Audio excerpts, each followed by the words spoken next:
Dok, kailangan ko makapagtapos ng pag-aaral at ikaw lang ang nakikita kong makakatulong sa akin. Huwag ka mag-alala, katawan ko magiging kapalit. Jane, tandaan mo ang rule natin. No love, just business. Yun ang kasunduan natin. At oras na malaman to ng asawa ko, sinisiguro ko sa'yo na tapos tayong dalawa. Akala ko, Lola, hindi ko mamahalin si Dr. Joseph, pero nagkamali ako. Pero lalaban ako, Lola. Hindi ako magpapatalo sa asawa niya kahit anong mangyari. Mga walang hiya kayo, mga traidor, papatayin ko kayo. Tulungan mo ako, Lola. Barangin mo si Ma'am Rosie. Kailangan mawala siya sa landas namin ni Dr. Joseph. Apo, nararamdaman kong bumalik sa akin ang barang na ginawa ko kay Rosie. Napakalakas ng mahika ng albularyong humawak sa kanya. Taon 2018, Maynila. Sa isang malaking ospital sa Maynila, binisita ni Rosie ang kanyang asawang doktor na si Joseph. Naka-assign kasi yon sa emergency room, kaya madalas nakakalimot na yung maghapunan dahil sa napakaraming pasyente na dumadagsa sa ospital. Han, kumain ka muna. Dinalhan kita ng pagkain. Salamat sa pag-aalalahan. Kanina pa talaga ako nagugutom. Doc Joseph, kailangan ka sa emergency room. May bagong dating na pasyente. Asikasuhin nyo na muna. Kakasubo ko lang. Dok, malala po ang lagay niya. Cardiac arrest. Dok, tulungan niyo po ang pasyente. Papa ko po yun, Dok. Ano? Biglang napatayo si Joseph. Paglabas niya ng kwarto ay bumungad sa kanya ang pasyente na hindi na humihinga at wala na ring pulso. Nurse Eric, i-CPR mong pasyente. 30-2 ratio. Yes, Doc. Nurse Ed, mukhang hindi na nagre-response ang pasyente. Kunin ang ECG at bigyan siya ng oxygen. Yes, Doc. Eric, ipagpatuloy ang CPR. Yes, Doc. Mukhang wala pa rin pagbabago. Defibrillator, 200 joules, first shock. Yes, Doc. Siguraduhin maayos ang pagkakalagay ng mga paddle at wag hawakan ng pasyente.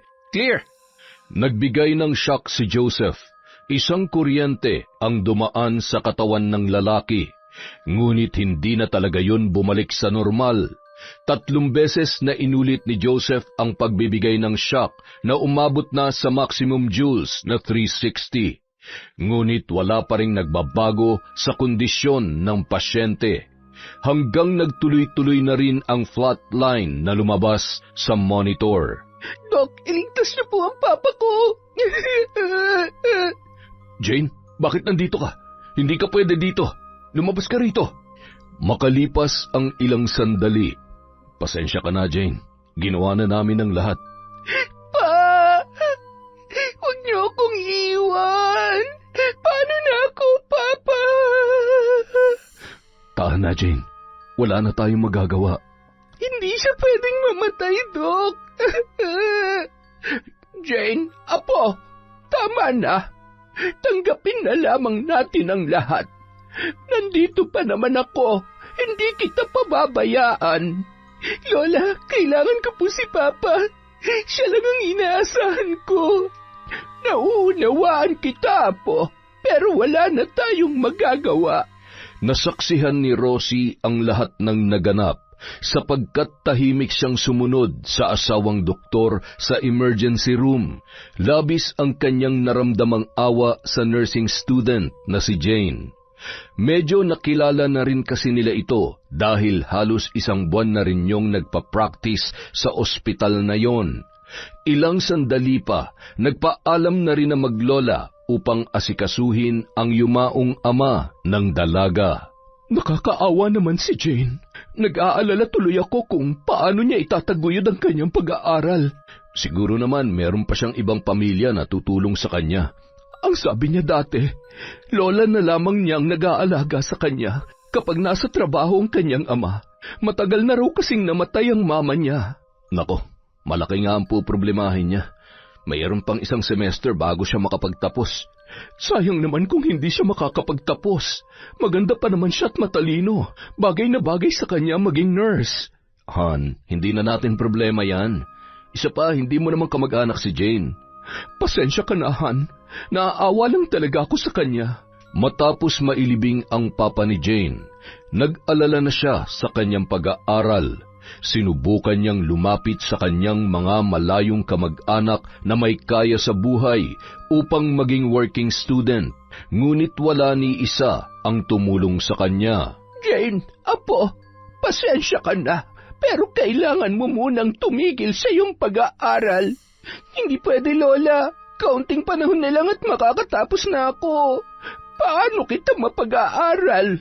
Isa lamang akong hamak na albularyo na umaasa sa mga donasyon at sapat lang sa simpleng pagkain ang aking kinikita sa araw-araw. Gagawa ako ng paraan, Lola. Hindi ako papayag na hindi ako makapagtapos sa kursong nursing. Anong paraan naman ang naiisip mo? Kahit na po ano, Lola, kahit sarili ko isusugal ko, basta matupad ko lang ang pangarap ko. Kinabukasan, kahit salat sa pera, minabuti pa ring pumasok ni Jane sa ospital kung saan siya nagpa-practice. Nang makita niya si Joseph ay nakaisip siya ng paraan kung paano malulutas ang kanyang mga problema. May mga tsismis kasi na mahilig umano ito sa mga estudyante. Sa katunayan, mayroon daw itong pinag-aaral noon na hindi alam ng kanyang asawa. Maya-maya pa, nakita niyang pumasok sa doctor's room si Joseph. Kaya sinundan niya ito at nilak ang pinto. Hi, Doc Joseph.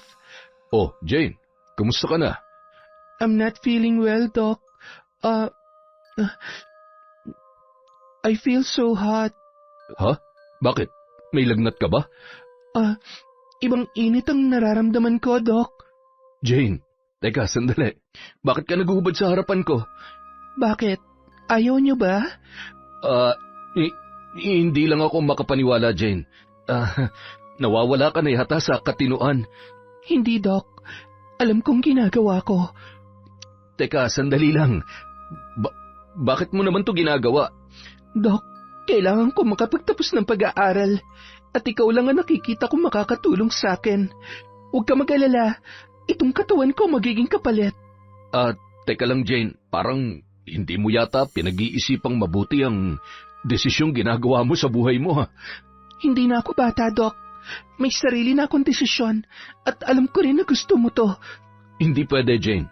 Nangako na ako sa asawa ko na magbabago na ako. Tumayo ang doktor upang lumayo ng bahagya sa dalaga, ngunit porsigido si Jane na mapapayag siya. Lumapit ito sa kanya at hinawakan ang kanyang pisngi, papunta sa matipuno nitong dibdib at pababa sa kanyang puson. Hindi niya namalayan na kusang bumigay ang kanyang pagkalalaki. Sinunggaban ng halik ng 40 anyos na doktor ang dalaga habang hawak ang malulusog na dibdib nito. Pareho silang naghahabol ng hininga, ngunit bigla na lang silang napatigil nang may kumatok sa pintuan. Dali-daling inayos ni Jane ang kanyang sarili bago binuksan ang pinto. Dok, may nag-aagaw buhay na pasyente. Nabangga daw ng sasakyan. Ha? Okay, Eric. Asikasuhin niyo at susunod ako agad. Yes, Doc. Mauna na po ako. Jane, sumunod ka na ron. Tulungan mo si Eric. Hindi pa tayo tapos, Doc. Unahin mo munang trabaho, Jane. Yes, Doc. Hindi makapaniwala si Joseph na maaakit siya sa dalaga at tila nakaramdam pa siya ng pagkabitin. Kaya naghilamos muna siya ng malamig na tubig upang mahimasmasan bago kumilos.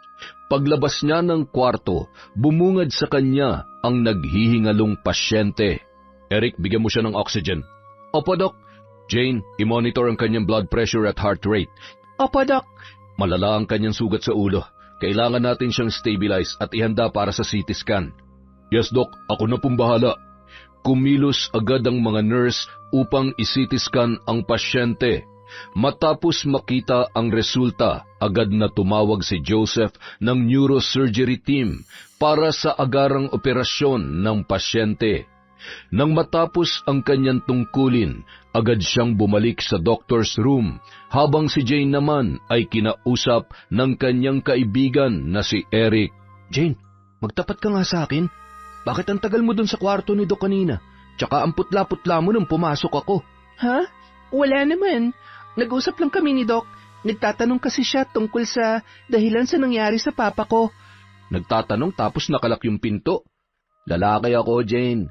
Alam ko nangyayari kapag ganun. Bahala ka nga dyan kung ano-anong iniisip mo eh. Jane, binalaan na kita dati ha. Huwag kang masyadong didikit yan kay Doc Joseph. Napakatinik yan sa mga babae, lalo na sa mga katulad mong estudyante. Alam ko naman yon. At saka ilang beses mo na bang sinabi sa akin yan? Alam mo naman pala eh. Pero bakit dumidikit-dikit ka pa rin sa kanya? Eric, huwag mo nang bigyan ng masamang dahilan ng pagiging close namin ni Doc Joseph. Tigas talaga ng ulo mo. Hindi alam ni Eric na sinasamantala na ni Jane ang pagkababaero ng doktor upang matupad ang kanyang pangarap na makatapos sa pag-aaral. Ang sarap mo, Jane. Hindi ko akalain na magaling ka pala sa mga ganitong bagay. Matagal na akong walang boyfriend, Doc. Kaya makakasiguro kang ikaw lang ang makikinabang sa akin. Kung ganun, napakaswerte ko pala at wala akong magiging problema sa'yo. Alam mo na may kapalit to, Doc. Hindi to libre. Deal. Basta siguruhin mo lang na hindi to malalaman ng asawa ko. Huwag mo rin siyang bigyan ng dahilan para magduda sa atin. Okay sa akin yan. Huwag ka mag-alala. Hindi rin naman tayo magtatagal eh. Ginagawa ko lamang naman to kapalit ng pag-aaral ko. Kung ganon, gumawa tayo ng kasunduan. No love, just business. Okay? Ayoko masira ang pamilya ko. Fine, Doc. Sinisiguro ko sa'yo na wala kang magiging problema sa akin. Bago umuwi ang dalawa, humirit pa ng isang round si Joseph. Kahit masyado pang bata ang dalaga kumpara sa kanya, ay buong loob naman itong nagpaubaya sa lalaki. Dahilan upang mas lalo siyang natakam sa alindog nito.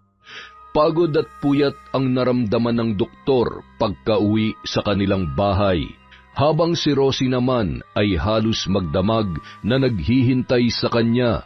Han, bakit inumaga ka? Di ba hanggang 10:00 lang ang shift mo? Wala kasing doktor na pumalit sa akin, Han eh. Kaya hindi ako basta-basta makaalis ng ospital. Alam mo naman yan. Ano? Sobra naman yan? Paano kung magkasakit ka na yan?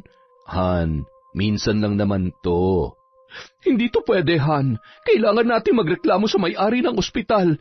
Hayaan mo na. Humingi lang ng pabor yung kasama kong doktor. Pabor? Halos 15 oras ka na nagtrabaho. Hindi pwede yon. Han, pwede ba matulog na lang tayo? Pagod na ako eh.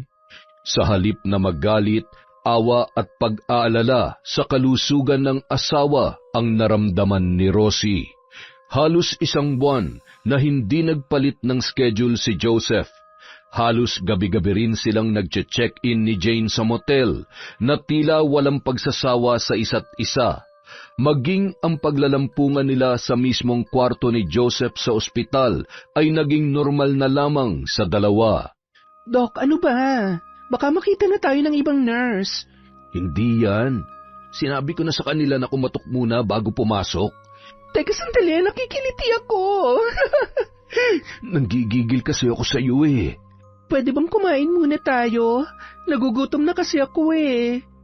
Nagugutom din naman ako pero sandali lang naman to. Dok, mamaya na lang. Wala namang ibang angkin sa akin eh, kundi ikaw lang. Yan ang gusto ko sa iyo eh. Wala akong kaagaw.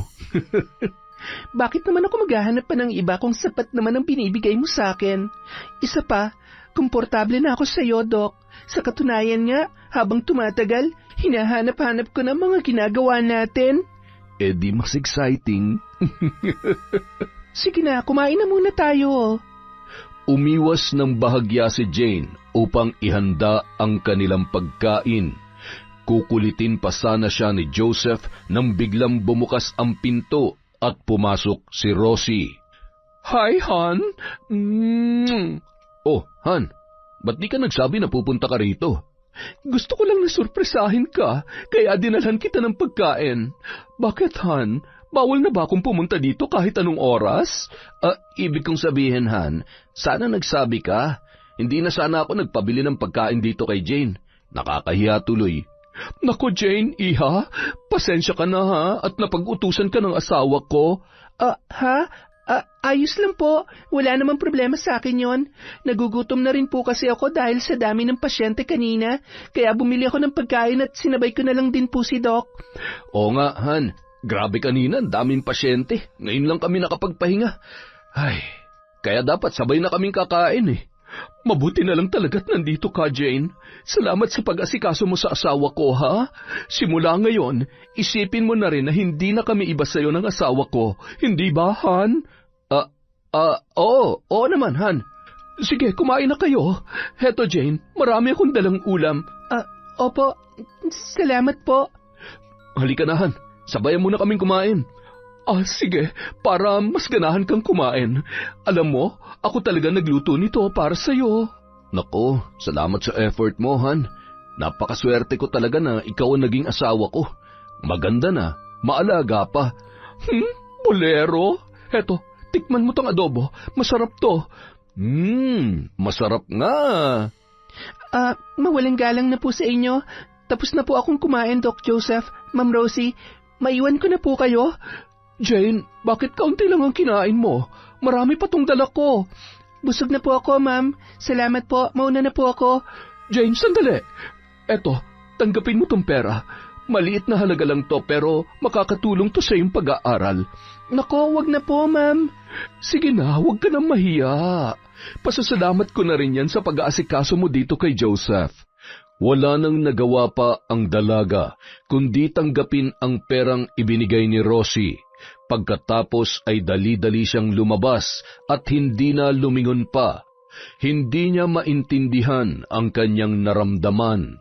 Para siyang nagigilty at nakaramdam din siya ng selos kahit malinaw ang kanilang usapan ni Joseph na pure business lamang ang kanilang relasyon. Mabuti na lang, Han, at nakapag-aral pa yung bata matapos mamatay ang kanyang ama. Oo, Han. May tumulong naman daw na kamag-anak sa kanya. Ang bait siguro nang tumulong sa kanya, no? Sa panahon kasi ngayon, kahit kamag-anak ay mabibilang na lang ang may malasakit. Oo, tama ka dyan, Han. Sa palagay mo, Han, sino kaya may mabuting pusong tumutulong sa kanya? Hindi ko rin alam, Han, pero basta kamag-anak niya raw. Tsaka, pwede bang wag na lang yan ang pag-usapan natin? Hindi rin naman natin kilala yung mga kamag-anak niya eh. Okay, kung yan ang gusto mo. Siya nga pala, Han, sinong doktor ang papalit sa'yo mamaya? Baka kasi hindi ka na naman makauwi sa tamang oras. Hindi ko pa alam, Han eh. Basta, nandun lang yung schedule sa bulletin board sa labas. Sana naman sumunod siya sa schedule niya. Dahil kung hindi, baka ako na mismong mag-report sa kanya sa may-ari nitong ospital. Nako, Han, wag. Nakakaya sa mga kasama kong doktor. Paano naman kung ako ang mangangailangan?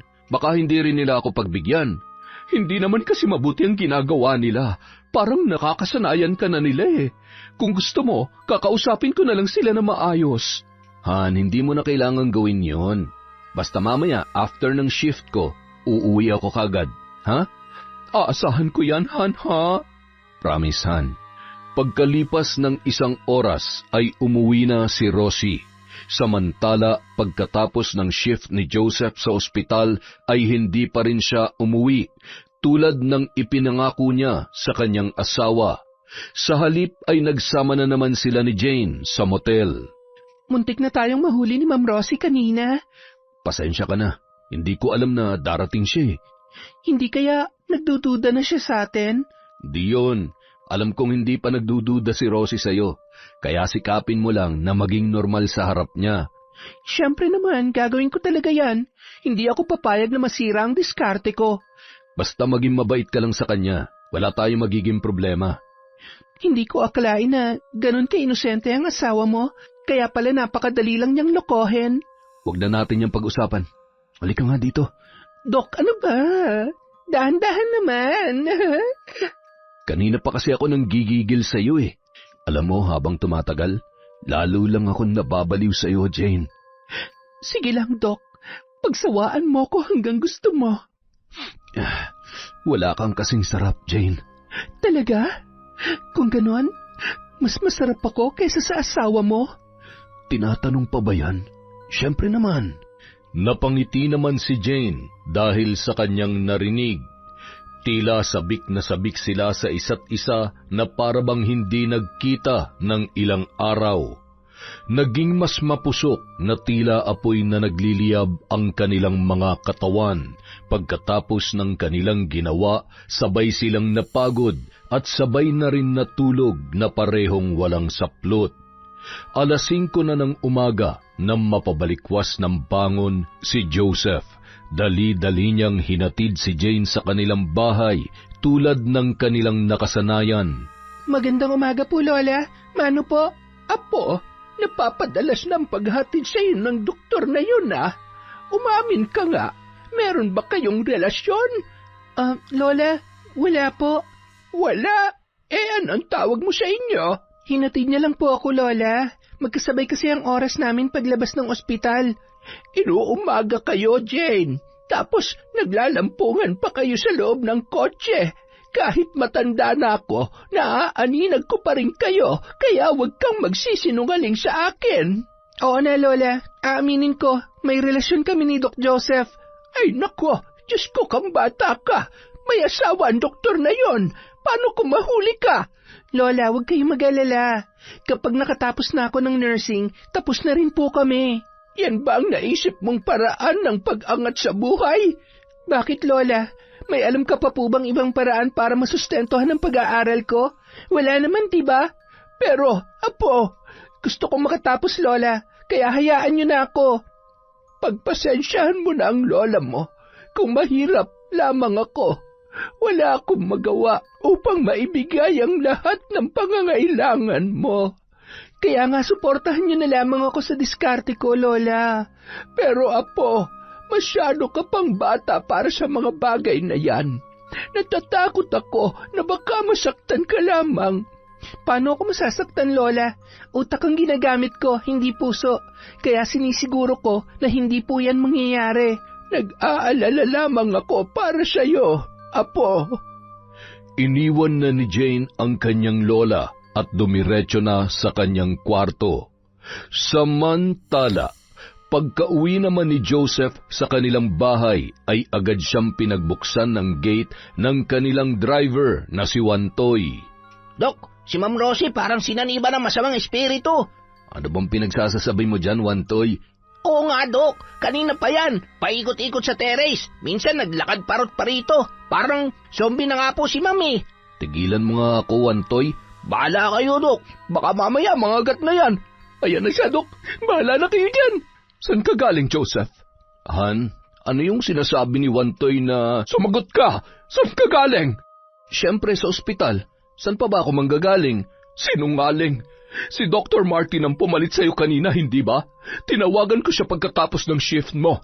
Ang sabi niya sa akin, nakaalis ka na. Kanina pa ako tawag ng tawag sa'yo pero hindi mo ako sinasagot. Pasensya ka na, Han. Nakamute kasi tong cellphone ko eh.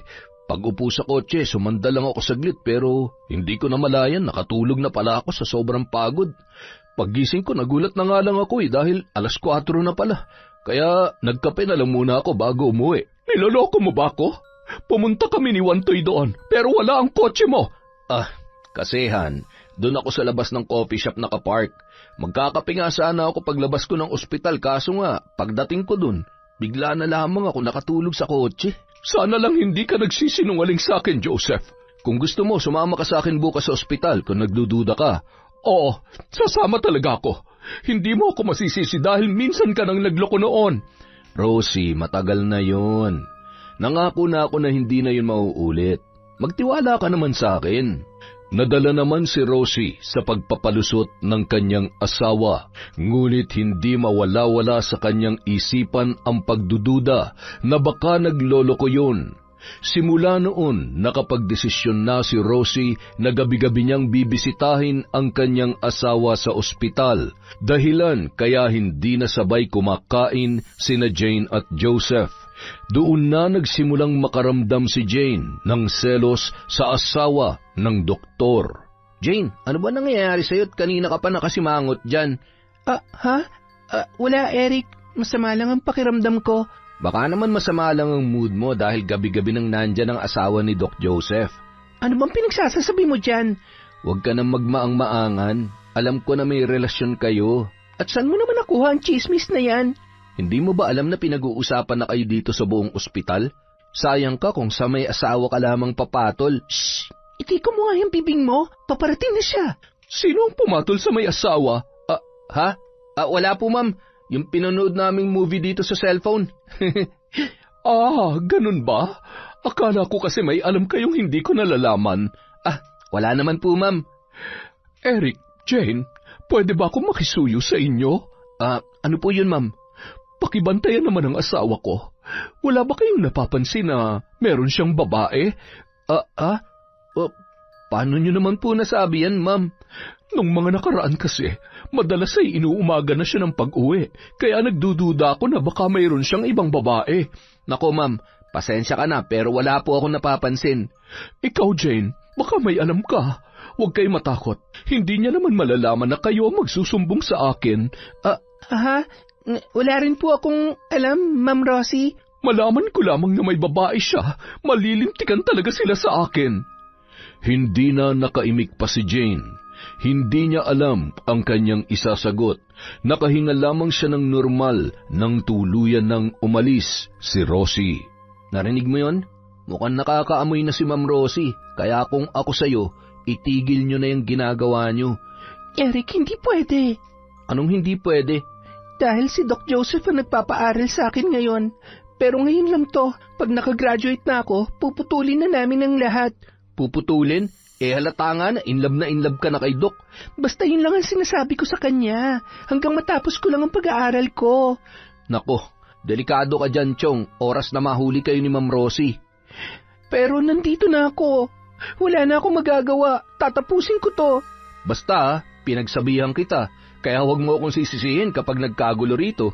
Tila napaisip si Jane sa mga sinabi ng kanyang kaibigan.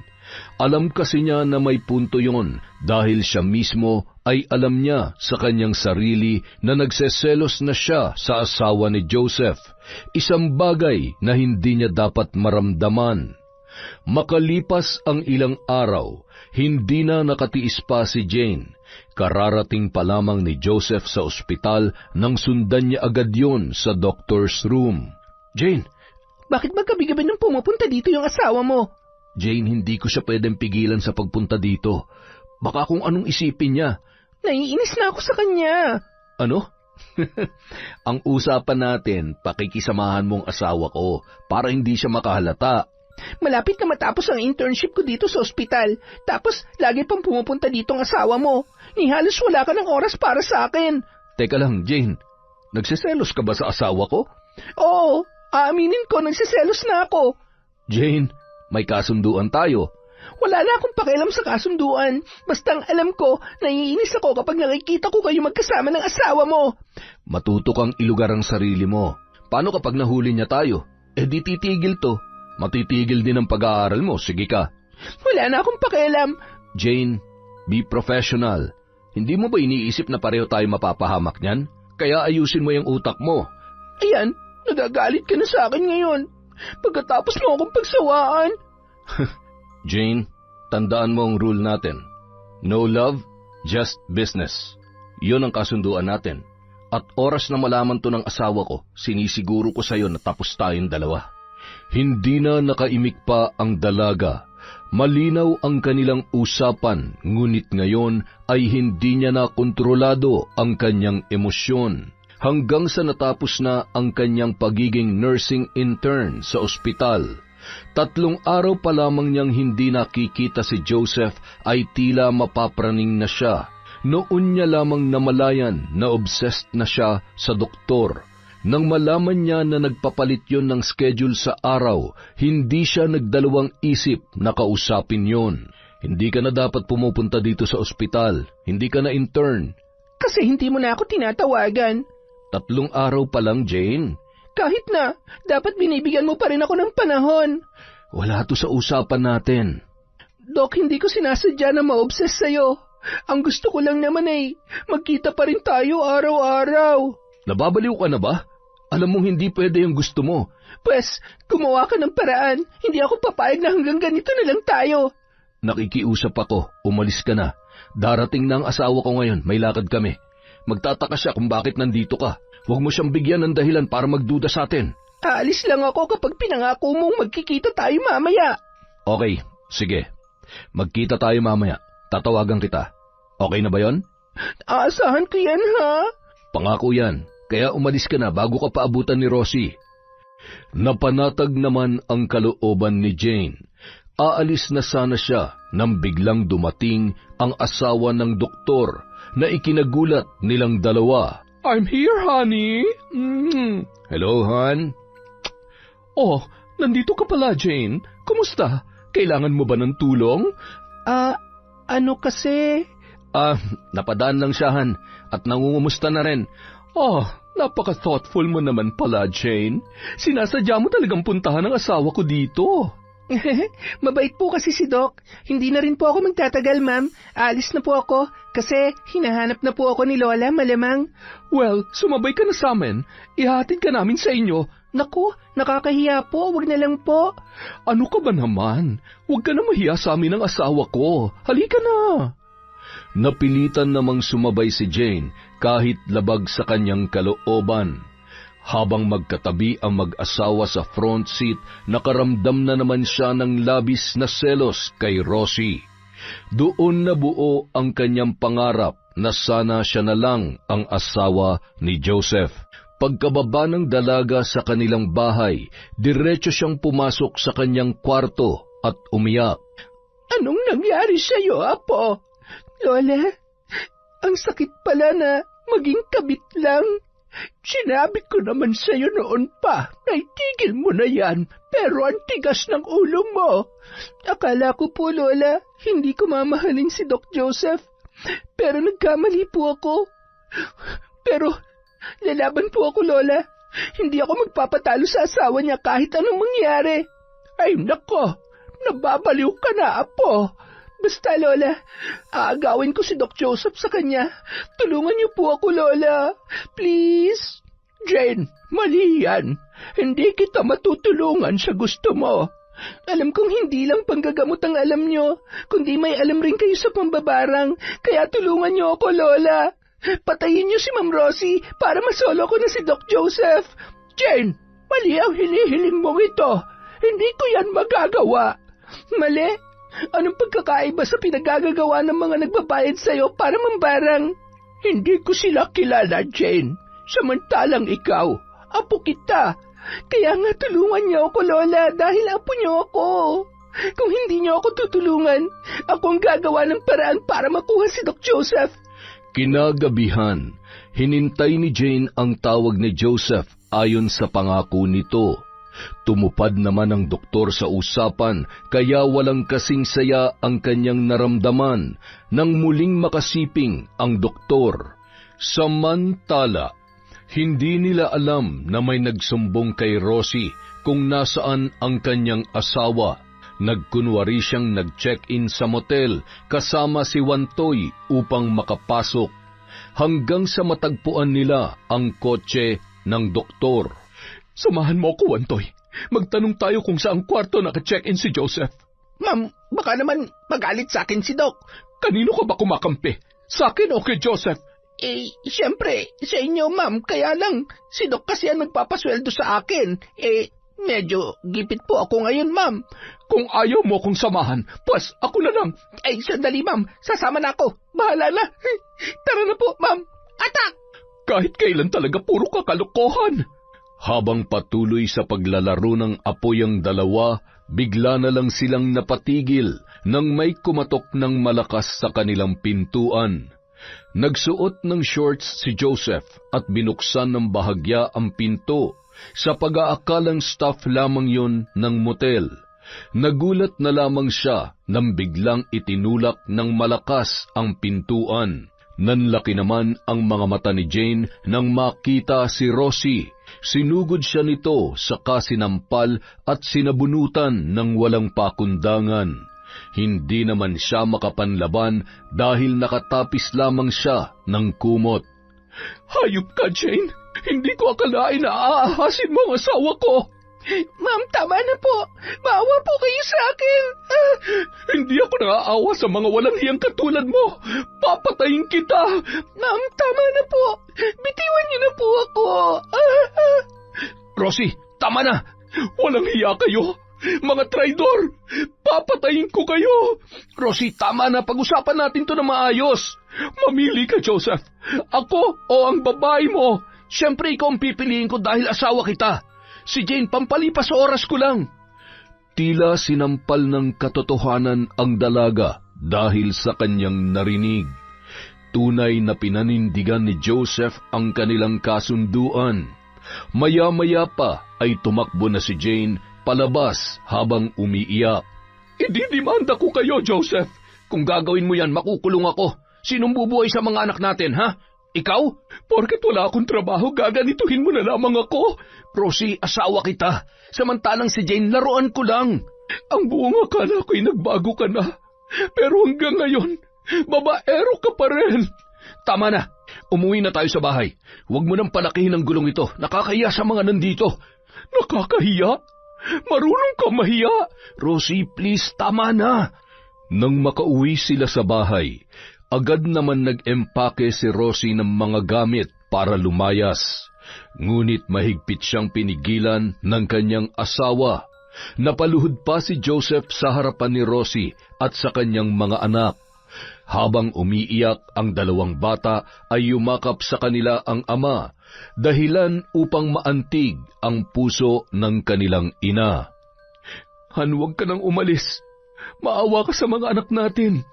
Kailangan nila ang buong pamilya. Sana naisip mo yan bago ka naglolo ko.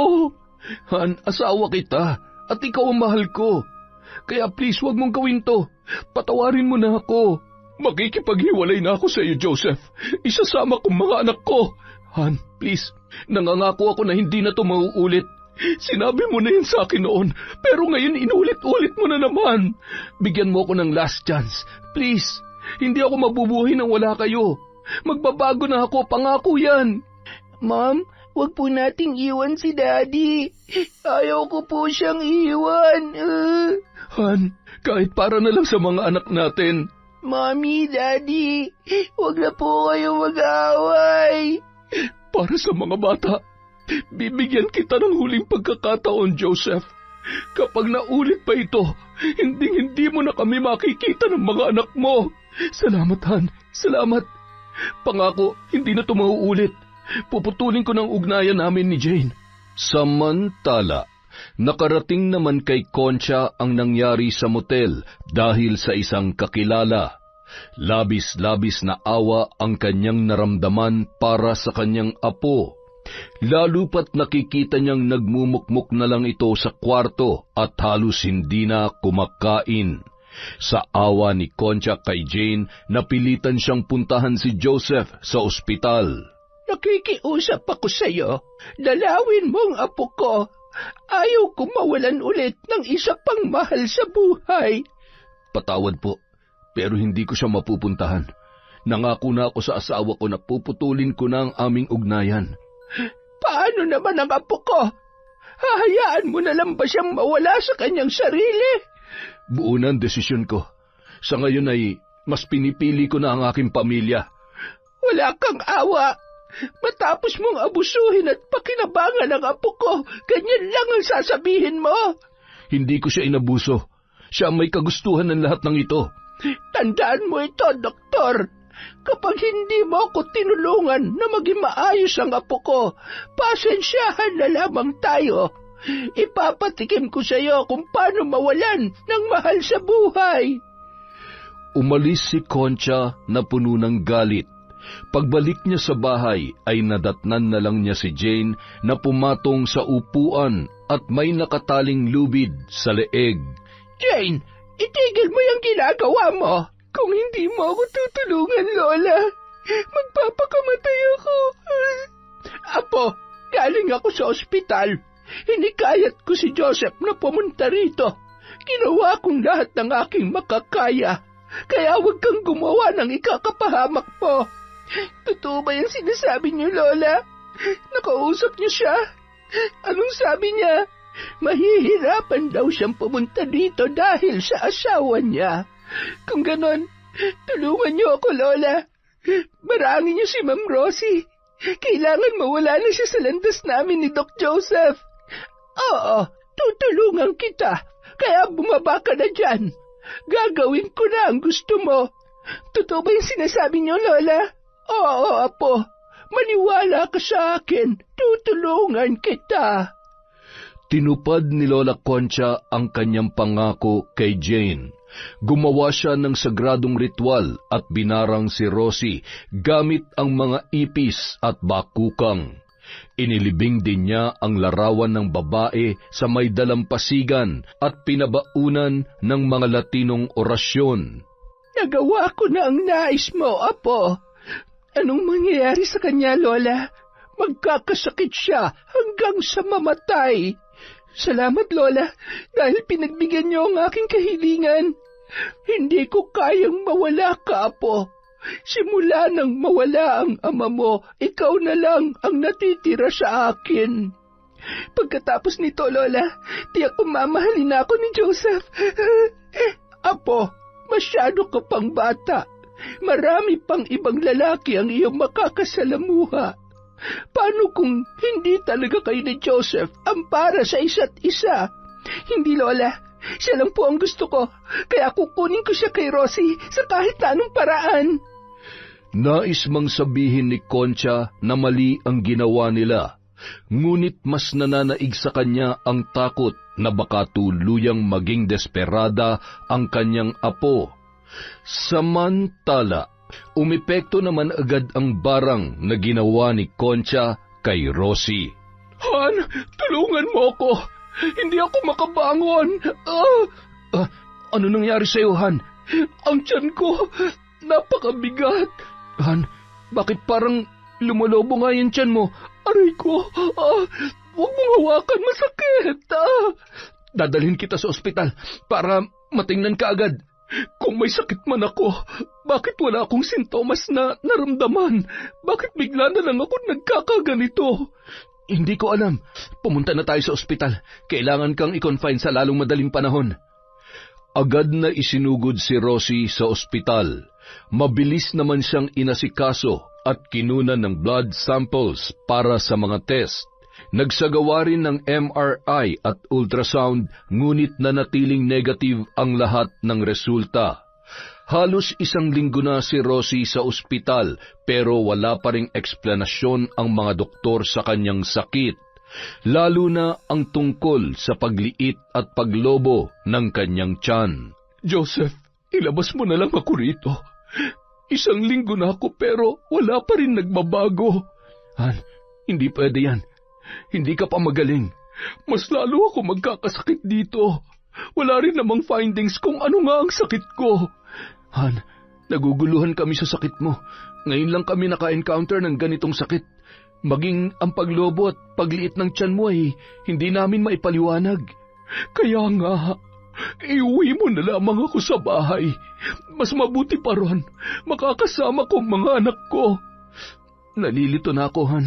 Kailangan kong hingin ang desisyon ng mga magulang mo bago kita iuwi sa bahay. Sige, Han.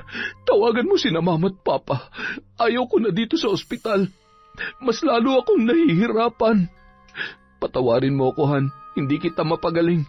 Napakawalang kwenta kong doktor.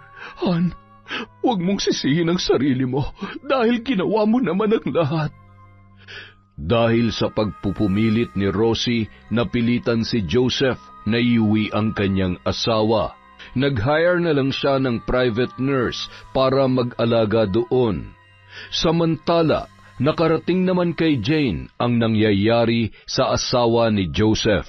Lola, kailan po mamamatay ang asawa ni Joseph? Naiinip na ako. Apo, pag-isipan mo munang mabuti ang gusto mong mangyari. Hindi na ako makapaghintay, Lola. Kailangan ko na makasama si Joseph. Relax ka lamang, Apo. Huwag muna nating madaliin dahil baka magbago pa yung isip mo. Hindi na magbabagong isip ko, Lola. Ang gusto ko, ako lang mag-isa sa buhay ni Joseph at hindi ko yun magagawa hanggat buhay pang kanyang asawa. Apo, ano, Lola? Gagawin niyo ba o hindi? Oo, Apo, gagawin ko. Habang nakaratay sa bahay ang asawa ni Joseph, patuloy pa rin siyang nagtatrabaho sa ospital. Isang araw pagkatapos ng kanyang duty, nagulat na lamang siya nang nasa loob na ng kanyang kotse si Jane. Jane, bakit ka nandito? Nakalimutan mo kasing ilak ang kotse mo, kaya dito na lang ako naghintay. Mabuti na lang at nakalimutan ko, dahil kung hindi, papasok ka na naman sa ospital. Baka mamaya may makapagsumbong na naman sa asawa ko niyan. Parang nakalimutan mo na kasi ako, kaya nagpaparamdam lang ako. Alam mo ba nagkasakit si Rosie? Kaya busy ako sa pag-aasikaso sa kanya. Nagkasakit? Kawawa naman palang asawa mo. Kaya ang gusto ko sana, Jane, itigil na natin to. Tutal, malapit ka nang makapagtapos. Hindi ako papayag. Maawa ka naman sa akin, huwag mo akong iwan. Ano bang kailangan mo? Pera? Eto, tanggapin mo to. Siguro naman sapat na yan hanggang sa makapagtapos ka. Tinatapos ko nang namamagitan sa atin dahil mas kailangan ako ngayon ng pamilya ko. Eh kung hiwalayan mo na lang yung asawa mo, total wala na rin naman siyang silbi. Jane, may mga anak kami. Kailangan ng mga anak ko na buo ang pamilya namin. Nandito naman ako Kaya kong tumayo bilang ina ng mga anak mo. Jane, please, bumaba ka na. Tapos na ang usapang ito. Umuwing bigo ang dalaga, kaya muli na naman niyang hinikayat ang kanyang lola upang madaliin ang pagpatay kay Rosie. Lola, akala ko ba mamadaliin mo ng pagpatay sa asawa ni Joseph? Jane, maghintay ka lamang, Apo. Hanggang kailan, Lola? Hihintayin mo pa bang magpakamatay ako bago mo paggawin ang gusto ko? Apo, hindi. Huwag mong gagawin yan. Dahil ginagawa kong lahat na makakaya ko para matulungan ka. 1 linggo, Lola. Kapag hindi pa namatay si Ma'am Rosie, huwag ka nang umasa makikita mo pa ako. Bakit, Apo? Anong gagawin mo? Mas mabuti pang ako na lang ang mamatay, Lola. Apo, huwag mong gagawin yan. Sige, sa loob ng 1 linggo, pangako, mawawala na ang asawa ni Joseph.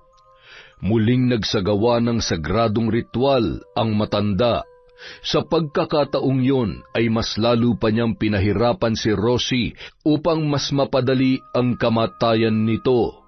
Samantala, nagkagulo naman sa bahay nila Joseph dahil sa biglang pag-atake ng sakit ng ginang. Nahihirapan na siyang magsalita, hinihingal dahil sa sobrang paglobo ng kanyang tiyan. Papa, Wantoy, tulungan niyo po ako. Dalhin natin si Rosie sa ospital.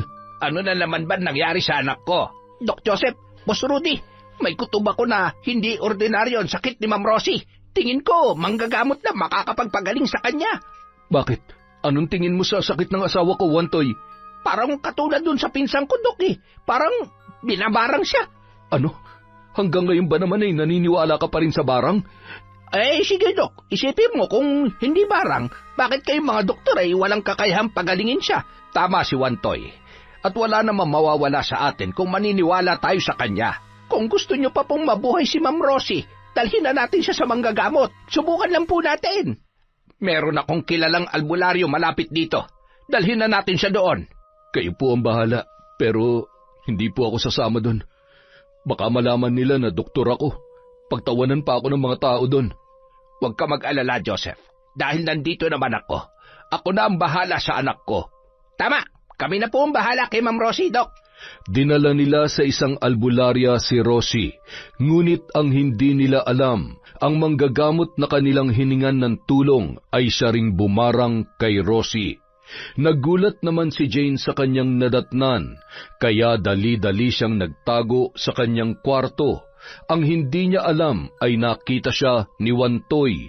Samantala, si Rosie naman ay umiling-iling na lamang na tila ba ayaw magpagamot. Rosie anak, kailangan mong magamot. Concha, pakiusap, pagalingin mo ang aking anak. Wala akong makitang ibang dahilan ng kanyang sakit. Normal lamang ang lahat. Ay nako, galing na kami sa ospital at wala namang pagbabago. Kaya nagduda kami na barang ang kanyang sakit. Barang? Pero wala akong nakikitang barang. Natural na sakit lang ang aking nararamdaman. Ay, teka lang po, Boss Rudy. Parang hindi naman kayang gamutin ni Aling Concha ang anak ninyo eh. Umalis na lang po tayo dito.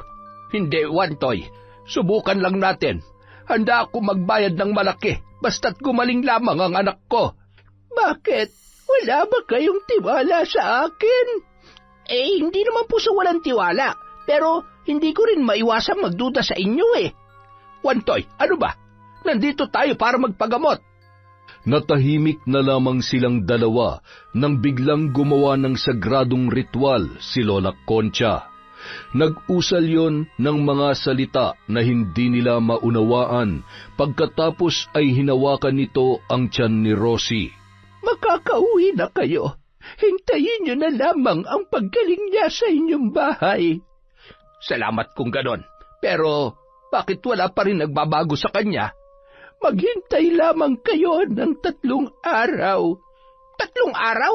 Teka lang. Nakikita mo namang nahihirapan na yung pasyente namin tapos maghihintay pa kami ng 3 araw? Wala akong magagawa dahil yun lamang ang aking kakayahan. Sigurado ka bang ginagamot mo siya? Ang mabuti pa, umalis na kayo dito. Layas!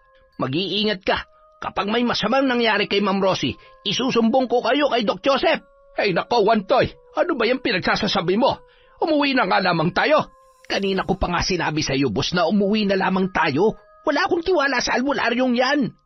Nang makaalis na ang mag-amo, ay saka naman lumabas si Jane. Lola, alam niyo bang asawa yan ni Joseph?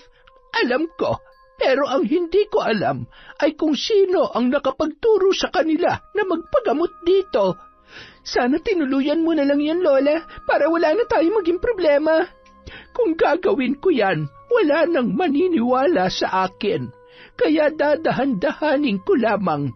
3 araw mula ngayon ay maaari na siyang mamatay. Bakit 3 araw pa, Lola? Ayaw ko siyang mamatay dito. Kung hindi, wala na magpapagamot sa akin. Saan na lamang ako kukuha ng pangkabuhayan ko? Malapit na ako makapagtapos ng nursing, Lola. At kung magtatagumpay tayo, magiging asawa na rin ako ni Dr. Joseph. Kaya sana tinuluyan mo na lang yung babaeng yon. Malapit na, Apo. Huwag ka mag-alala. 2 araw ang lumipas simula ng pagpapagamot nila kay Rosie. Ngunit wala pa rin silang nakitang pagbabago. Sa halip ay tila lumala pa ang kalagayan nito. Tinawagan ni Wantoy ang kanyang pinsan na binarang noon kung saan yon nagpagamot, at nang malaman nila ay agad naman silang naghanda upang isugod si Rosie doon. Doc Joseph, kapag hindi pa gumaling si Ma'am Rosie sa albularyo na pagdadalhan natin sa kanya ngayon, ay magpapaputol ako ng ano, Doc? Bakit? Ano ba nangyari doon sa unang pagpapagamot niyo sa kanya? Ay nako, wala akong tiwala sa albularyong yun eh. Bakit? Saan niyo ba siya dinala? Doon sa, lola ni Jane. Ano? Doon kayo nagpagamot? Hindi ko naman alam, Doc eh. Nagulat na lang ako dahil nakita ko yung babae doon na kasama mo sa motel. Tumahimik ka, Wantoy. Baka marinig tayo ni Papa Rudy. Wag mo na ulit babanggitin ang tungkol sa bagay na yan, ha? Ay, pasensya ka na, Doc, pero naisip ko lang na baka... Na baka ano? Na baka kasi si Jane ang nagpapabarang kay Ma'am Rosie. Ay nako, baliw ka na talaga, Wantoy. Ilang beses ko bang sasabihin sa inyo na hindi ako naniniwala sa mga barang-barang na yan? Dok, totoong barang. Hindi ko kayo pinipigilan kung saan kayo magpapagamot. Basta ang importante sa akin, gagaling ang asawa ko. Pero huwag niyo ipilit sa akin yung barang na yan. Ang gulo mo naman kausap, Dok eh. Ay, nako. Pasensya ka na, Wantoy. Ang totoo kasi, naguguluhan na rin talaga ako sa kalagayan ng asawa ko. At hindi na nagsayang pa ng oras sina Wantoy at Rudy. Tumungo sila sa isang lugar na hindi pamilyar sa kanila. Nagtanong-tanong hanggang sa matuntun nila ang bahay ng naturang albularyo. Pagbaba nila ng kotse, agad naman natuon ang atensyon ng mga tao sa kanila. Agad silang pinapasok sa bahay pagamutan na may iba't ibang disenyo na hindi nila maintindihan. Napailing naman ang matandang albularyo nang makita ang pasyente. Tata Pablo, tulungan niyo po sana ang anak ko. Hindi ordinaryo ang sakit ng iyong anak. Barang yan. Pinahihirapan siya hanggang sa mamatay. Kung gayon ay tama nga po ang hinala namin. Binara nga ang anak ko. Huwag kang mag-alala. Madali lamang para sa akin na pagalingin ito. Mabuti na lang at nadala niyo siya dito agad dahil may taning na ang buhay niya. Ma'am Pablo, gawin niyo po ang lahat. Kayo na lamang ang aming pag-asa ngayon. Nagsindi ng itim na kandila ang albularyo. Hinawakan ang tiyan ng ginang. Umusal ng mga hindi maunawaang salita. Pagkatapos ay nagsusuka si Rosie ng napakaraming tubig na may kasamang ipis at bakukang. Insekto? Bakit sumuka ng insekto ang anak ko? Ngayon lamang po ako nakakita ng ganyan, boss. Nakakatakot pala. Yan ang insektong ginamit ng mambabarang upang pinsalain ang kanyang katawan. At yung tubig sa kanyang tiyan, maaaring inilibing sa dagat ang kanyang litrato. At kapag tataas o huhupa ang tubig ng dagat, ay ganoon din ang mangyayari sa kanyang tiyan. Napakawalang hiya naman ang gumawa nito sa kanya. Ma'am Pablo, sino ang gumawa nito sa anak ko? Ano ang kanilang dahilan? Anak, kumusta na ang pakiramdam mo? Anak, magaling ka na. Huwag ka nang umiyak. Papa, bakit ito nangyayari sa akin? Binarang ka daw, anak. At kung sino man ang gumawa nito, si Ma'am Pablo lamang ang makakasagot. Nagsindi ng isa pang itim na kandila si Mang Pablo. Nag-usal ng may kahabaang orasyon at pagkatapos ay biglang lumiyab ang apoy ng kandila at humugis ang muka ng babae ng 2 beses. Sa pagpapatuloy ng orasyon ng matanda, iba't ibang hugis naman ang lumabas sa apoy. Maya-maya pa ay tumigil na rin yun. Isang matandang babae na napag-utusan ng mas bata sa kanya. Ay, sino naman kaya ang mga yon? Hindi ko matumbok kung sino sila, pero batid kong inggit at pagnanasa sa posisyon ang kanilang dahilan. Wala akong may pagmamalaki, maliban sa pagiging asawa ng isang doktor. Ang posisyon mo bilang asawa ang kinaiinggitan nila. Ano po ang ibig niyong sabihin? Hindi ako sigurado, pero maaaring may nagkagusto sa iyong asawa, o di kaya naman ay mayroon siyang kabit, pero tulad ng sinasabi ko, hindi ko matumbok kung sino sila. Ma'am Rosie, maaaring ang tama ang aking hinala. Anong hinala yon, Wantoy? Yung unang manggagamot na pinuntahan natin, nakita ko dun si Jane, kaya nagduda ako na yung lola niya ang siyang bumarang sa inyo. Kaya imbis na gumaling ka, mas lalo pang lumala ang sakit ninyo. Naalala ko rin yon, kaya ayaw ko sana magpagamot doon. Kaya lang, nahihirapan ako magsalita ng mga oras na yon. Wantoy, bakit hindi mo agad sinabi sa akin nang malintikan sa akin yung mga walang hiyang yon? Kayo naman kasi, hindi naman kayo nagtatanong. Ayaw nyo pa maniwala sa akin. Ay nakuloko ka talaga. Paano ako magtatanong wala nga akong kaalam-alam sa mga nangyayari. Hindi ko naman alam na may babaeng nagkakagusto kay Joseph. Pa, walang kasalanan si Wantoy. At kung totoo man na sila ang gumawa nito sa akin, hindi pa rin sila makakaligtas sa mata ng Diyos.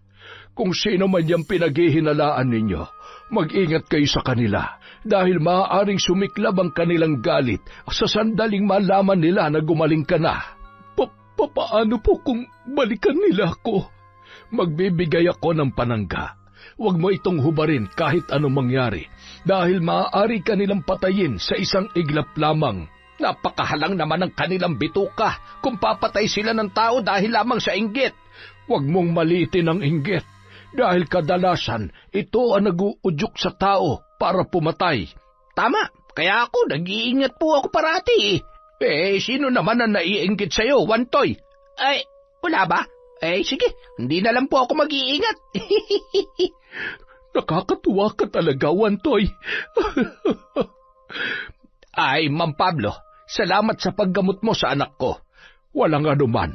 At kung sakaling magkakaroon pa ulit kayo ng problema, bumalik lamang kayo dito sa akin. Huwag lamang pera, ha? Ito naman si Ma'am Pablo ay nakuha pa magpatawa. Sige po, maraming salamat po. Aalis na kami dahil malayo pa ang aming lalakbayin. Sige, mag-iingat po kayo. Pag-uwi nila sa bahay, nagulat na lamang si Joseph dahil sa biglang paggaling ng kanyang asawa. Han, salamat naman at magaling ka na. Salamat sa Diyos at hindi pa niya ako hinayaang mamatay. Ibig sabihin, totoo ang barang na sinasabi ni Wantoy? Tama ka. At alam mo ba kung sino ang aming suspect na gumawa sa akin nito? Ang lola ni Jane, dahil sa utos niya. Naku, hindi kayo pwedeng basta na lamang mambintang. Hindi papanigan ng batas sa mga haka-haka lamang. At sino naman na nagsabi sa iyo na magdidemanda ako? Han, pasensya ka na. Sadya magkaiba lang ang ating paniniwala. Magtapat ka nga sa akin, Joseph. Hanggang ngayon ba ay patuloy pa rin ang relasyon ninyo ni Jane? Han, wala na talaga. Pinutol ko ng lahat sa amin tulad ng pinangako ko sa iyo. Kung ganon, tama ang sinabi ng albularyo. Galit na galit siya sa akin. Nais ka pa rin niyang agawin sa akin, Joseph. Hindi mangyayari yun, Han. Nangako na ako na magbabago na ako. Makalipas ang ilang araw, nabalitaan naman ni Jane na gumaling na si Rosie, kaya agad siyang nagsumbong sa kanyang lola Concha. Lola, bakit gumaling ang asawa ni Doc? Akala ko ba mamamatay na siya? Maaaring lumapit sila sa isang manggagamot, kaya nawala ang barang sa kanyang katawan. Paano na yan, Lola? Hindi ko na matutupad ang mga plano ko. Sabi ko naman sa inyo, patayin niyo na agad siya. Ginawa ko na, kaya lamang ay maswerte siya at nakalapit siya sa magaling na albularyo. Ano nang gagawin natin, Lola? Maaaring ngayon ay mahihirapan na tayo na barangin siyang muli. Hindi pwede. Hindi ako papayag na gumaling siya. Gumawa ka ng paraan, Lola. O kaya turuan mo na lang ako para ako na lang ang gagawa. Hindi pwede, Apo. Bakit hindi pwede? Dahil hindi madali ang pagiging mambabarang. Kailangan mong malakas na depensa upang hindi ka mabalikan. Pues, ituro mo sa akin lahat ng inyong nalalaman. Hindi, Apo. Hindi ako papayag na may masamang mangyari sa'yo. Kung ayaw niyo, Lola, kayo ang gumawa ng paraan. Huwag ka mag-alala. May kakayahan akong kontrahin ang iba't ibang panangga. Mamayang gabi, susubukan ko yon. Gawin niyong lahat, Lola. Hindi ako makakapayag na matalo sa laban na to. Oo, Apo.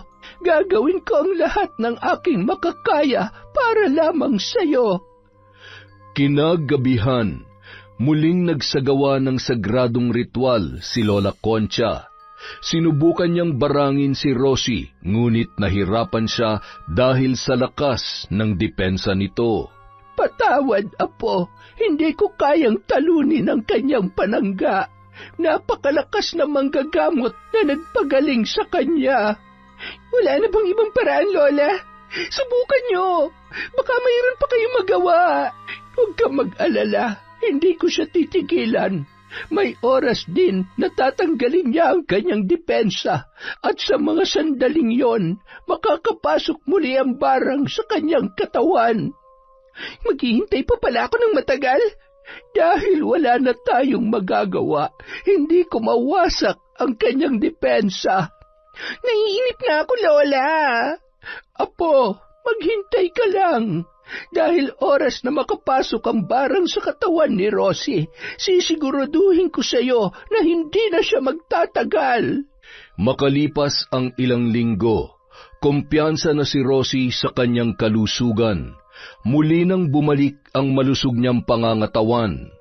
Isang araw, nakatakda siyang puntahan si Joseph sa ospital. Dali-dali siyang naligo at hindi niya namalayan na natanggal ang kanyang panangga.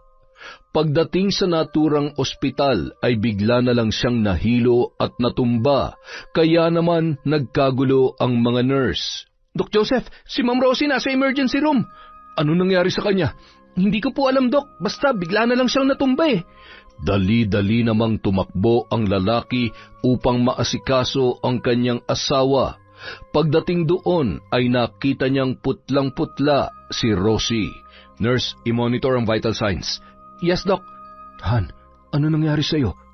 Bigla na lang ako nahilo, Han. Hindi pa makakabuti sa iyong lumakad mag-isa, kaya huwag mo na ulit tong gagawin, okay? Excuse me, Doc. Lalagyan ko lang ng dextrose si Ma'am. Pagkatapos, kukunan ko lang siya ng mga sample para sa mga test. Sige, Eric. Pagkatapos ay ipahanda ang kanyang kwarto. Yes, Doc. Nandito na pala sina Wantoy at Papa Rudyhan. Ipapalipat na kita sa private room. Rosie, anak, kumusta na ang pakiramdam mo? Parang pagod na pagod ang katawan ko. Ma'am Rosie, hindi kaya binalikan ka ng barang? Imposibleng matablan siya ng barang. Sa tingin ko ay malakas ang kanyang depensa. Nawala ko yata ang aking panangga na binigay ng albularyo. Hindi ko namalayan na natanggal yon. Yun na nga bang sinasabi ko eh. Maya-maya pa, dinala na nila si Rosie sa private room. Ngunit ilang sandali lamang ay bigla na lang itong kinapos sa paghinga. Tulungan niyo ako. Hindi ako makahinga. Anak, ano nangyari? Wantoy, tawagin mo si Joseph. Bilis! Opo, boss. Patakbong pinuntahan ni Wantoy si Joseph. Dali-dali namang tumugon ang doktor. Nilagyan ng oxygen si Rosie, kaya naman naagapan yon. Ilang sandali pa, lumabas na ang resulta ng mga test. Ngunit katulad ng dati ay normal lamang ang lahat. Dok Joseph, kailangan nating ibalik si Ma'am Rosie dun sa albularyo. Wantoy, hindi ko siya pwedeng palabasin ng ospital sa ganitong sitwasyon. Masisira ang reputasyon ko bilang doktor. At ano ang gusto mo? Ang mamatay ang anak ko dito? Anong gamot ang ipapainom mo sa kanya? Natahimik naman si Joseph sa sinabi ng kanyang biyanan. Kahit doktor siya, wala siyang makitang sakit ng kanyang asawa. Nalilito po ako. Magdesisyon ka, Joseph. Ang masira ang reputasyon mo o mamatay ang asawa mo? Sige pa, pumapayag na ako. Nalilito na rin ako kung anong sakit ng asawa ko eh. Ay, salamat Joseph. Binabara nga siya. Dali-daling dinala ni na Wantoy at Rudy si Rosie pabalik sa albularyo. Ngunit nananatili pa rin itong naka-oxygen. Sa pagkakataong yun ay sumama na si Joseph. Nasa kalagitnaan pa lamang sila ng biyahe nang inatake si Rosie. Kahit may oxygen ay nahihirapan pa rin siyang huminga. Wantoy, bilisan mong pagmamaneho. Baka hindi na makaabot si Rosie doon. Ibalik na lang natin siya sa ospital. Kailangan niyang dalhin sa ICU. Hindi, Joseph. Kailangan natin siya madala sa albularyo dahil alam na natin na hindi siya gagaling sa ospital. Pero hindi ko kaya makita ang asawa ko na naghihingalo. Wala man lang ako magawa. Ama niya ako, Joseph. Kung nahihirapan ka, mas nahihirapan ako. Huwag na kayo magtalo. Mabuti pa'y magdasal kayo para mailigtas si Ma'am Rosie. Halos paliparin na ni Wantoy ang sasakyan. Nang makarating sila sa bahay ng albularyo, ay napakunot naman ang noo ng matanda nang makita si Rosie. Ma'am Pablo, tulungan niyo po ang anak ko. Gaano ba karakas ang mambabarang na yan at kaya niyang kontrahin ang ginawa kong panangga? Ma'am Pablo, ang totoo po niyan, nawala niya ang inyong binigay na panangga. Sinabi ko naman sa inyo na huwag niyong tanggalin yun eh. Hindi po namin sinasadya na mawala yon. Agad na nagsagawa ng ritual ang matandang albularyo. Nagsindi ng kandilang itim at nag-usal ng mga Latinong dasal. Pagkatapos ay hinipan niya ang ulo ni Rosie ng 3 beses. Hinawakan niya ang pulso noon, ngunit nanatili pa rin yung mahina. Samantala, si Joseph naman ay hindi alam ang gagawin. Malakas ang barang na iginawad sa kanya. Isang mabilis ang kamatayan. Mabuti na lamang at nadala niyo dito kaagad. Ano na naman ang ginawa nila sa anak ko? Sa ganitong uri ng barang, inilibing sa sementeryo ang kanyang larawan na may kasamang orasyon, kaya naman hirap na hirap siyang huminga. Ma'am Pablo, tulungan niyo po siya. Huwag niyo siyang hayaang mamatay. Boss, hindi na gumagalaw si Ma'am Rosie. Rosie, lumabang ka. Kailangan ka ng mga anak mo. Han, huwag kang susuko. Tumabi kayo. Kailangan kong i-CPR ang asawa ko. Relax lamang kayo. Maghintay lamang kayo ng 3 minuto. Mapapaalis ko rin ang barang sa kanyang katawan. Paano kung tuluyang mamatay ang asawa ko? Alam kong isa kang doktor, pero sa pagkakataong ito, hindi mo magagamit ang iyong abilidad para mailigtas ang asawa mo. Hindi na nakaimik pa si Joseph. Maya-maya ay naggulat na lang siya nang biglang gumalaw ang kanyang asawa. Ngunit nananatili pa rin yung mahina, kaya patuloy pa rin itong ginagamot ng albularyo.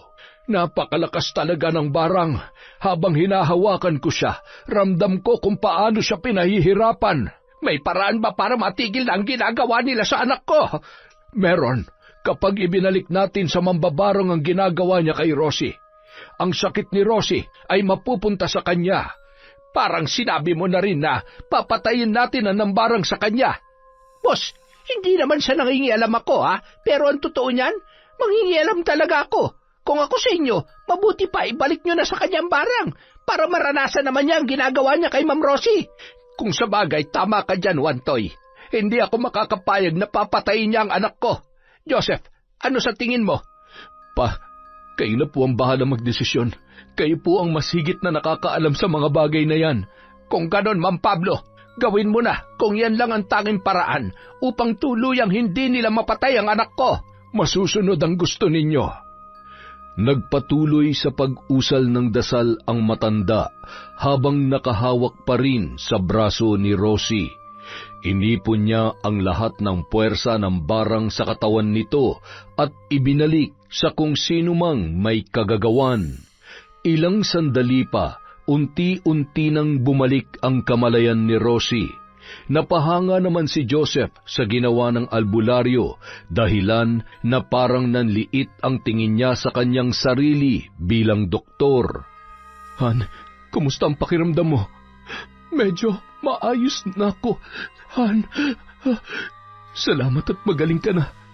Hindi ko kaya mawala ka sa amin ng mga anak mo. Teka, nasaan tayo? Nandito tayo kina Ma'am Pablo, anak, dahil binarang ka ulit. Muntik ka na nilang patayin. Mga wala silang awa. Kailan ba nila ako titigilan? Hanggang sa makuha nila ang gusto nila. Pero huwag ka mag-alala. Unti-unti nang bumabalik sa mambabarang ang ginawa niya sa iyo. Sa ganitong paraan din, mapapatunayan ninyo kung tama ba ang inyong pinaghihinalaan. Dapat lang na matikman nila ang ginawa nila sa anak ko. Pero hindi ba't masama ang gumanti? Naku, ma'am, ilang beses ka na nilang sinubukang patayin. Ngayon, muntikan ka na. Ay, nako, paano kung sa ikatlong pagkakataon ay hindi ka na namin maagapan? Di yung babaeng yun na makikinabang sa kagwapuhan ni boss at sa lahat ng meron ka. Naku! Tama ka, Wantoy. Kailangan ako ng mga anak ko. Kaya nararapat lamang na lumaban ako. Yun! Nagets mo rin, ma'am. Hindi ko akalain na totoo pala ang barang. At kung sakaling totoo nga ang hinala ninyo na ang lola ni Jane ang gumawa nito, hindi ko sila mapapatawad. Malalaman nyo rin ang totoo. Hindi na mahalaga kung sino ang gumawa nito. Ang importante ngayon ay gumaling na ang aking anak. Bibigyan ulit kita ng panangga, iha, at sikapin mong hindi na ito muling mawawala. Dahil hindi natin alam kung gaano talaga sila kalakas at kung ano pa ang kaya nilang gawin sa iyo. Opo, Ma'am Pablo. Lagi ko po yung tatandaan. Sige, makakauwi na kayo bago pa kayo gabihin. Muli na naman nilang binaybay ang daan pauwi. Samantala, sa bahay nila Jane, nadatnan niya na lamang ang kanyang lola na nagsasagawa ng ritual at hindi mapakali. Lola, ano nangyayari sa inyo? Ano pong ginagawa niyo? Nangyari na ang aking kinatatakutan, Apo. Anong kinatatakutan, Lola? Nararamdaman kong bumalik sa akin ang barang na ginawa ko kay Rosie. Napakalakas ng mahika ng albularyong gumagamot sa kanya. Anong gagawin natin ngayon, Lola? Kanina ko pa sinusubukang kontrahin ang kanyang mahika, ngunit napakalakas niya. Pakiramdam ko ay unti-unti na akong nangihina. Lola, lumaban ka. Hindi ka pwedeng magpatalo sa kanya. Suko na ako, Apo. Hindi ko na kaya. Ilang sandali pa, bigla na lamang naghabol hininga si Lola Concha, dahilan upang mataranta ang kanyang apo. Lola, Ano nangyayari sa inyo? Mamamatay na yata ako. Apo, hindi pwede, Lola. Ikaw na lang ang meron ako, kaya hindi ka pwedeng mamatay. Hindi ko na kayang lumaban, Apo. Napakalakas ng kanyang kapangyarihan. Lola, dadalhin kita sa ospital. Hindi ko matatanggap na may masamang mangyari sa inyo. Huwag na, Apo. Hindi rin ako mapapagaling ng mga doktor. Hindi nakinig si Jane sa kanyang lola. Tumawag siya ng rescue at ilang sandali pa ay may dumating na ambulansya. Mabilis na isinugod si Lola Concha sa ospital na agad namang inasikaso ng naka-duty na doktor na si Dr. Martin kasama ang kanyang mga nurse. Doc Martin, tulungan niyo po ang lola ko. Maawa kayo sa kanya. Sige, kami na bahala sa lola mo. Gagawin namin ang lahat na makakaya namin. Lola, lumaban ka. Huwag mo akong iiwan, Lola. Jane, kumalma ka lang. Nurse Eric, lagyan ng oxygen ng pasyente at i-monitor ang kanyang vital signs. Yes, Doc. Okay. Mukhang naagapan na ang kanyang paghinga. Ipagpatuloy lang ang pagmamonitor. Yes, Doc.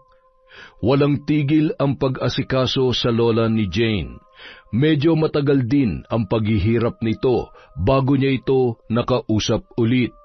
Apo, ilabas mo na ako rito.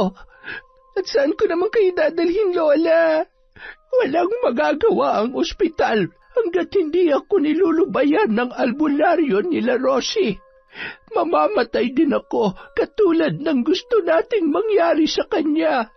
Lola, hindi ka pwedeng mamatay. Kung kailangan akong humingi ng tawad kay Ma'am Rosie, gagawin ko, mabuhay ka lang. Hindi ko alam kung magagawa pa nila tayong patawarin. Hayaan mo na ako, Apo.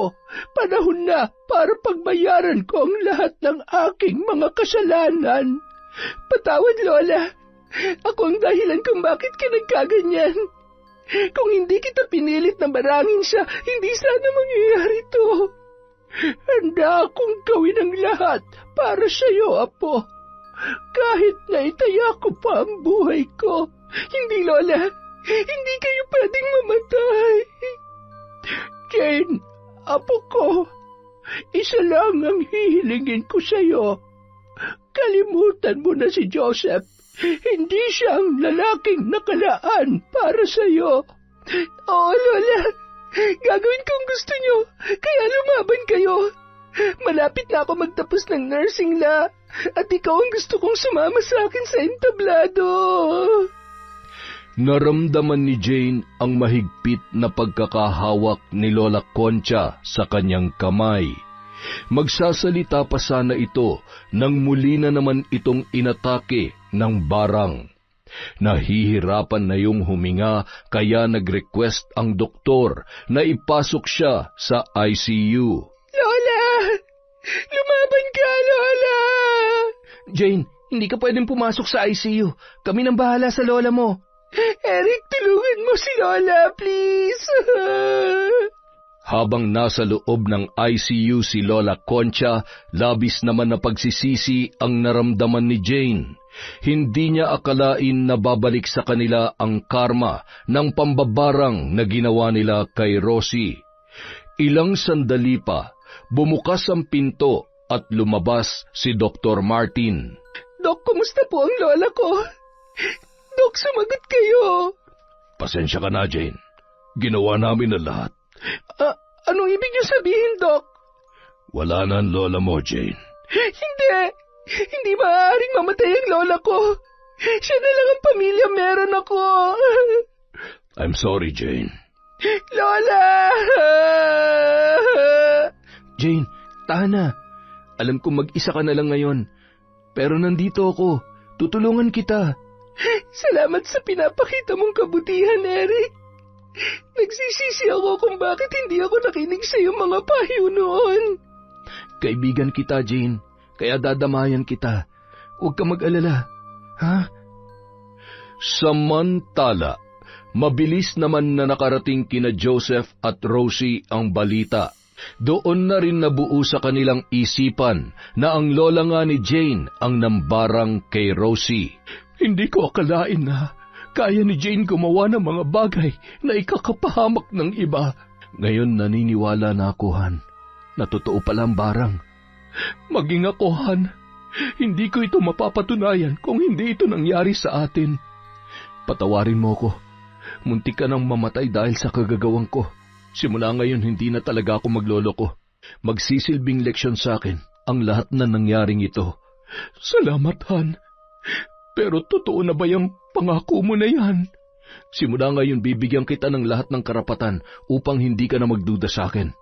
Kahit araw-araw pwede mong halungkatin ang cellphone ko, laptop at kahit anong gusto mo. Hindi ko naman kailangang gawin yon. Basta, nagtitiwala na ako sa iyo. Panghahawakan ko yung mga pangako mo. Salamat, Han. Makalipas ang 1 buwan, natupad din ni Jane ang kanyang pangarap. Nakapagtapos siya ng kanyang kursong nursing at hindi na rin siya muling nagpapakita pa kina Joseph at Rosie. Pagkaraan ng 5 taon, nagulat na lamang si Rosie na may isang mensahe na dumating sa kanyang messenger. Hindi niya yun kilala, ngunit binasa niya ang nilalaman noon.